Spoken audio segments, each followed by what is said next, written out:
दिसंबर 2025 का पहला हफ्ता, देश के लगभग सभी एयरपोर्ट, लेकिन एयरपोर्ट पर फ्लाइट नदारद, रनवे पर धुंध नहीं थी, लेकिन सैकड़ों लोगों की आंखों में धुंध जरूर दिखाई दे रही थी। बोर्डिंग पास हाथ में थे, उम्मीदें फ्लाइट में चढ़ने की थी और सामने एक ही शब्द था और वो था फ्लाइट हैज बीन कैंसिल्ड। ये कहानी सिर्फ एक फ्लाइट की नहीं है, ये कहानी उस अव्यवस्था की है, उस सिस्टम की है, उस खेल की है जिसने भारत की एविएशन को एक हफ्ते के अंदर घुटने पर ला दिया, घुटने टेकने पर मजबूर कर दिया। इंडिगो एयरलाइंस भारत की सबसे बड़ी एयरलाइन, जिसका मार्केट शेयर करीब 65% है। रोज की उड़ानों की बात करें तो लगभग 2300 से ज्यादा फ्लाइट्स हर घंटे देश के किसी न किसी कोने से उड़ रही होती है। लेकिन दिसंबर के पहले हफ्ते में इस देश को उड़ान नहीं, उलझन मिली। सवाल ये नहीं कि उड़ानें क्यों रद्द हुई, सवाल ये है कि क्या ये सब पहले से तय था, क्या ये सब टाला जा सकता था, और क्या सच में इंडिगो डीजीसीए को झुकाना चाहती थी। सोशल मीडिया पर इंडिगो फ्लाइट्स की डिले और कैंसिलेशन को लेकर तमाम तरह के बवाल मचे हुए हैं। लोग त्राहिमाम कर रहे हैं, एयरपोर्ट कम और बस स्टेशन ज्यादा लग रहा है। आइए थोड़ा सा पहले से समझते हैं। इस तूफान की शुरुआत जुलाई 2025 में हो गई थी, जब डीजीसीए ने एक नया नियम लागू किया था। पायलटों को रात में कम उड़ानों की मंजूरी दी थी और लगातार ड्यूटी के बाद एक लंबा आराम देने की घोषणा की थी। हालांकि सेफ्टी के लिए यह जरूरी भी है। पायलटों ने तो तालियां बजाई थी, लेकिन कुछ एयरलाइंस ने भौहें तान ली थी। एयरलाइंस इससे खुश नहीं थी, क्योंकि वो पायलट से गधा मजदूरी कराना चाह रहे थे। अभी बीते कुछ दिनों में एयर इंडिया का इतना बड़ा क्रैश हुआ, तो गवर्नमेंट चाहती थी कि कोई भी ऐसा काम ना हो जिससे चल के आगे इस तरीके की कोई बड़ी दुर्घटना देश में हो जाए। पायलट्स को रेस्ट देना बहुत ही ज्यादा जरूरी है। अगर पायलट लगातार फ्लाइट उड़ाते रहेंगे तो फिर वो रेस्ट कब करेंगे, और ऐसे में अगर पायलट्स के साथ कुछ होता है तो उसमें बैठे जितने भी पैसेंजर हैं उन सभी की जिंदगी खत्म हो सकती है। तो लिहाजा डीजीसीए ने जो रूल लागू किया था वो रूल अपने आप में बहुत ही अच्छा था। इस रूल के आने के बाद इंडिगो ने उस नियम को लाइटली लिया, कागज पर हाँ कहा और सिस्टम में आधा लागू किया, और ग्राउंड रियलिटी की बात करें तो आप कह सकते हैं कि इग्नोर किया। दोस्तों, सोशल मीडिया पर बहुत तरीके के क्लिप वायरल हो रहे हैं। कोई अपने बच्ची के लिए सैनिटरी पैड मांग रहा है तो कोई एयरपोर्ट के शीशे को तोड़ने के लिए तैयार है। लोग रातों रात एयरपोर्ट पर फंसे हुए हैं, स्टक हो गए हैं। खाने के लिए खाना नहीं है और दुकानें बंद है। दोस्तों, नवंबर आते आते हालात बिगड़ने लगे थे। क्रू मेंबर्स की शॉर्टेज बढ़ रही थी। पायलट्स जो थे वो थकान की शिकायत कर रहे थे। रोस्टरिंग सिस्टम की बात की जाए तो वो भी बार बार फेल हो रही थी। लेकिन एयरलाइन की तरफ से एक भी चेतावनी नहीं आई। लिहाजा लगातार इंडिगो अपने फ्लाइट्स को रन करता रहा, और आज के डेट में इंडिगो एयरलाइन का पूरा सिस्टम कोलैप्स कर चुका है। 1 दिसंबर की सुबह 6:30 बजे पहली बड़ी दरार दिखी। 40 उड़ानें एक साथ इंडिगो ने रद्द कर दी। 2 दिसंबर को लगभग 150 उड़ानें रद्द हुई, तो 3 दिसंबर को 320, 4 को 550 और 5 दिसंबर को 1000 से ज्यादा उड़ानें पूरे देश भर में बंद हो गई, रद्द कर दी गई। और इंडिगो महज 1 हफ्ते में जमीन पर रेंगने लगी। हवा में उड़ने की तो बात ही नहीं थी। और तब देश को समझ आया कि यह अचानक नहीं था, ये आग धीरे धीरे पक रही थी। कुछ लोग ये अंदेशा भी लगा रहे हैं, कुछ रिपोर्ट्स का भी मानना है कि शायद इंडिगो ने ये जानबूझकर स्टेप लिया कि जब हमारा मार्केट शेयर आज के डेट में 65% है और हम अगर कोई स्ट्राइक करेंगे, उड़ानें रद्द कर देंगे, तो सरकार को हमारे सामने झुकना पड़ेगा और रूल वापस लेना पड़ेगा। एक बच्चा जो मुंबई से दिल्ली जा रहा था अपने पिता का जन्मदिन मनाने के लिए, एयरपोर्ट फ्लोर पर ही रोते हुए बोला, पापा से मिलने का प्लान कैंसिल हो गया। एक बेटी जिसका इंटरव्यू था, वो विदेश जा रही थी, वो अपना इंटरव्यू नहीं दे सकी। एक औरत अपने पति की अस्थियां विसर्जन करने के लिए फ्लाइट लेकर उत्तराखंड जाना चाहती थी। फ्लाइट्स कैंसिल होने की वजह से उसने अपने पति का अंतिम जो अस्थि कलश था उसको भी विसर्जन वो नहीं कर पाई।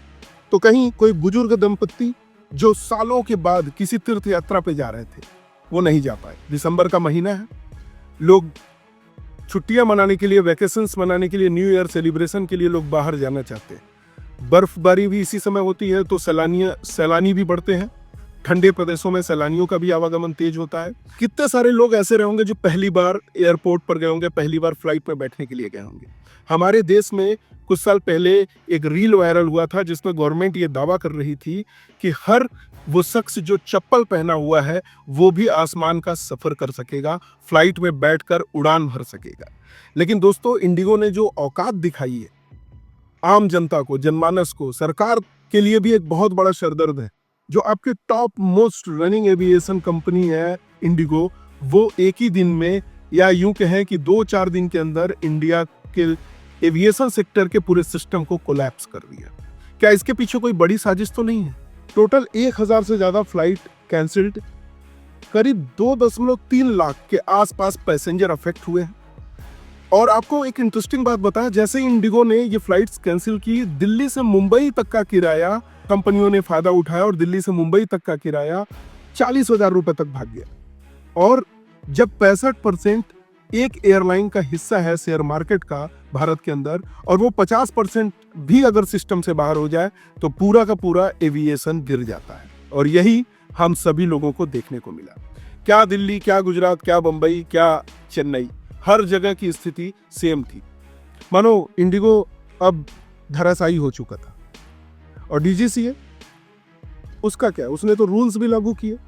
अब इंडिगो की ऐसी हालात देखते हुए उसको अपने रूल्स में भी छूट देनी पड़ी। और शायद यही इंडिगो एयरलाइंस के कंपनी के मालिक चाहते थे। मे बी ऐसा हो सकता है, क्योंकि वो इंडिगो जो अपने ऑन टाइम पंक्चुअलिटी के लिए जानी जाती थी, वो इंडिगो जो कम फेयर में लोगों को पूरे देश भर में फ्लाइट की जर्नी कराया करती थी, उसका सिस्टम अचानक इतनी तेजी से कोलैप्स कैसे हो गया? अब सबसे बड़ा सवाल है कि क्या ये सब पहले से सेट किया गया कोई गेम था? पायलट्स कह रहे थे हम ओवरवर्क्ड हैं, डीजीसी ये कह रहा था रूल्स लागू कर दिया है, इंडिगो कह रही थी सब ठीक है। लेकिन जब डीजीसीए को झुकना पड़ा, सरकार को झुकना पड़ा इंडिगो के मनमानी के आगे। जो जुलाई में और नवंबर में डीजीसीए ने रूल्स लागू किया था फ्लाइट एविएशन कंपनीज के लिए, उसको उसमें छूट देना पड़ा। तो क्या एयरलाइन यही चाहती थी कि प्रेशर बिल्ड करो, 1000 ऑफ कैंसिलेशन करो, गवर्नमेंट पर दबाव बढ़ाओ, और आखिरकार लास्ट में गवर्नमेंट को हमारी बात माननी ही पड़ेगी, क्योंकि हम इंडिया के एकमात्र भरोसेमंद फ्लाइट कंपनी है। कोई प्रूफ तो नहीं है, पर पैटर्न जो है ये जोर जोर से चीख चीख कर चिल्ला रहा है। ऐसा हो सकता है पायलट्स का रियल साइड, सबसे अनकही जो कहानी है, उस पे आते हैं। पायलटों की दुनिया ग्लैमरस दिखती है, लेकिन अंदर क्या होता है? एग्जॉशन, टोटली एग्जॉस्ट रहते हैं पायलट्स, फटीग और मेंटल स्ट्रेस से भरे हुए। एक एवरेज पायलट की नाइट ड्यूटी बहुत ही ज्यादा होती है। पायलट का स्लीप साइकिल भी डिस्टर्ब होता है। ऐसे में अगर पायलट्स को कुछ हो गया तो उन पैसेंजर्स का क्या होगा? और शायद इसी को देखते हुए सरकार ने ये सख्त नियम लागू किए थे। लेकिन इंडिगो को बस अपनी मनमानी करनी थी। फिलहाल इंडिगो अपने मकसद में कामयाब होता हुआ दिखाई दे रहा है। 6 दिसंबर को डीजीसीए ने वही रूल सॉफ्टवेयर कर दिया जिससे ये पूरा आंदोलन शुरू हुआ था। और जवाब में इंडिगो ने कहा कि नेटवर्क वापस पटरी पर है, अब हम लोग फिर से सुगम जर्नी अपने पैसेंजर्स को देने के लिए तैयार हैं, या आगे दे देंगे। तो सवाल वही, क्या देश की सबसे बड़ी एयरलाइंस ने देश को घुटने पर ला दिया, सरकार को झुकने पर मजबूर कर दिया? विचार करिएगा, विचार योग्य बातें हैं। आपके टिकट के पीछे सिर्फ पैसे नहीं होते, आपके सपने भी होते हैं, आपकी जरूरतें होती हैं, आपकी जिंदगी होती है। और जब सिस्टम फेल होता है तो सिर्फ फ्लाइट नहीं रुकती, इंसान रुक जाता है। दोस्तों, ये सोचने वाली बात है कि आखिर पूरे देश भर में ऐसा क्या हुआ कि इंडिगो की इतनी सारी फ्लाइटें एक साथ रद्द हो गई। लोग रातों रात स्टेशन पर पड़े रहे जैसे कि वो एयरपोर्ट नहीं, बस या रेलवे स्टेशन हो। इंडिगो को पता है कि वो भारत का नंबर 1 एयरलाइन कंपनी है। कमेंट्स में अपनी ये राय जरूर बताइए, आपको क्या लगता है? क्या ये इंडिगो का एक बहुत ही बड़ा बिगेस्ट फ्लाइट क्राइसिस था, या एक सोची समझी साजिश थी, या कोई स्ट्रेटेजी थी? और अगर आप ऐसे ही हर एक सोशल ट्रेंड से जुड़े रहना चाहते हैं, तो हमारे इस चैनल को सब्सक्राइब जरूर करें, वीडियो को ज्यादा से ज्यादा शेयर करें और लाइक करना ना भूलें। मिलते हैं किसी दूसरे वीडियो में, तब तक के लिए नमस्कार, जय हिंद।